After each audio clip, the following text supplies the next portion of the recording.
The only local news teams taking action for you. KIMA KEPR Action News starts now. Coming up this morning on Action News, a 17-year-old Selah girl is recovering after being hit by a car Friday night. There's no word on the extent of her injuries, but she was flown to Seattle. Troopers say for the driver, no charges. We'll fill you in. And as the autumn season continues, folks are still getting out to those pumpkin patches to do all things fall. We'll catch up with folks over at Country Mercantile to talk how the season has been.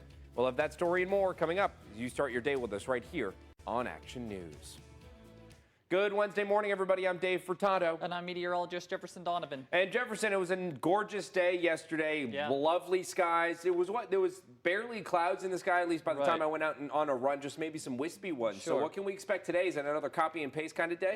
Today there are going to be more clouds in the sky, a slight chance of showers along the blues, and it's going to be much cooler. Now, you're already going to feel those cooler temperatures as you're stepping outside this morning. It is a very chilly one across the inland northwest as we are kicking off this hump day. As we are looking out over Yakima, there's no weather concerns aside from the cold temperatures, but as we click to the temperature part of this graphic, you'll see that we are down to the 20s this morning, right now sitting at 28 degrees. I do believe these temperatures will fall a few more degrees as we go into the next couple of hours. So make sure you're bundled up nice and tight as you are starting off this work day because it is pretty chilly out there. Now, as we look at your weather headlines today, I am going to focus on the precipitation. There is going to be some of those isolated showers along the blues today, as I've already referenced.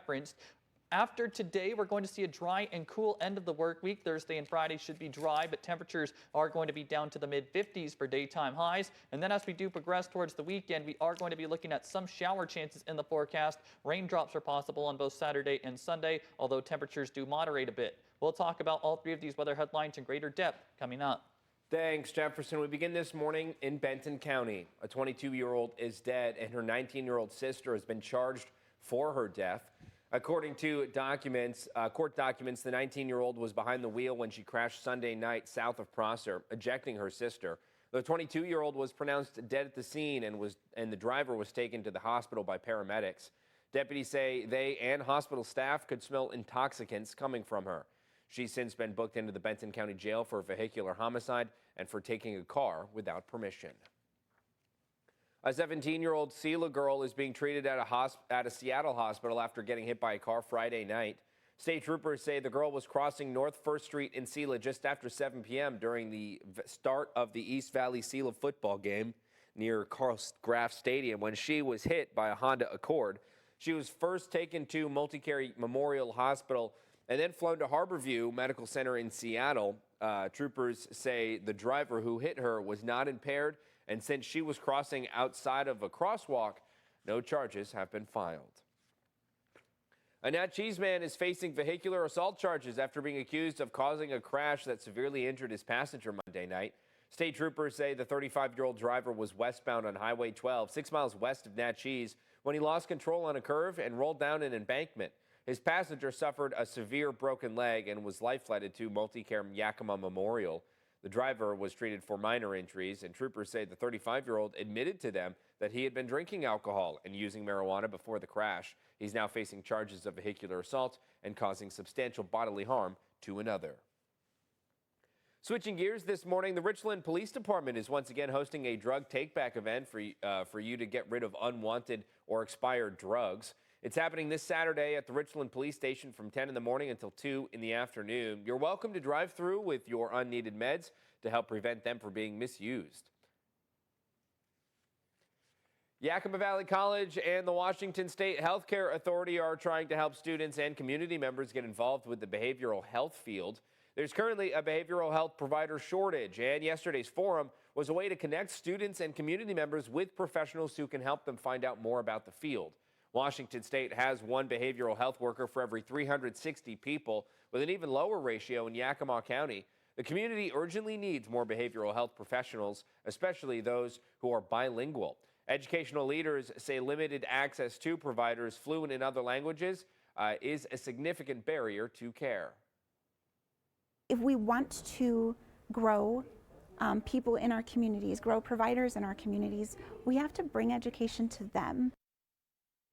Attendees heard from experts about recruitment efforts for future workers and received information on local career and education resources for those interested in entering the field. Pasco School District is still looking to hire more bus drivers after hosting a job fair yesterday. As of last week, there were about 40 positions that needed to be filled, so we checked in to see how things were going.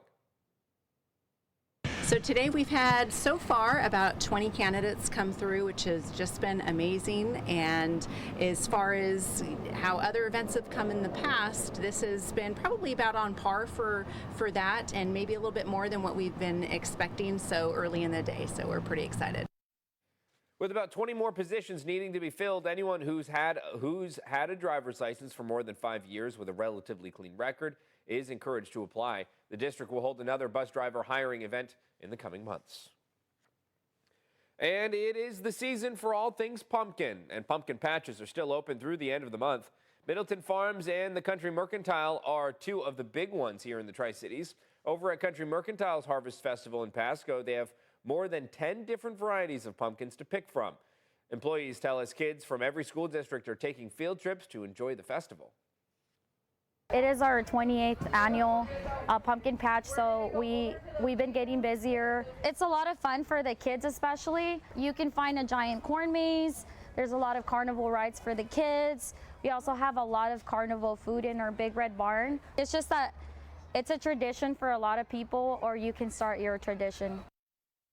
Now, the Harvest is open, Harvest Festival, I should say, is open 7 days a week, but live music, face painting, and a bounce house obstacles are only available on the weekends. You can find out pricing by heading over to our website, KEPRtv.com. And guys, it's that time of year again, speaking of pumpkins, and it's almost Halloween. Now's your chance to play Trick or Treat Trivia. Grab your phone and scan this QR code for your chance to win the $100 prepaid debit card. Get the question right and you could win that daily $100 prize. Those daily prize winners will also be eligible for a chance to win the weekly national $5,000 drawing. Again, scan the QR code or go to the website on your screen to play Trick or Treat Trivia. Good luck, and we'll be right back. No, we won't be right back. This is not the... It's one of those days. I'm glad it's Wednesday. We're going to jump right over to meteorologist Jefferson Don. We usually put this right before the break. Well, halfway to the weekend, so we are almost there after we do get through today. Now, we're also going to be embarking on a cooling trend starting today as well. Daytime high temperatures today will only be topping out somewhere in the 50s, low to mid 50s, maybe upper 50s. Partly cloudy to mostly cloudy skies seen around the forecast area today with a slight chance of showers along the blues. Now, after today, we will be dry on Thursday and Friday before we do see more shower chances arrive this weekend. We will talk about temperatures, we'll talk about shower chances, and we'll talk about very chilly overnight low temperatures coming up.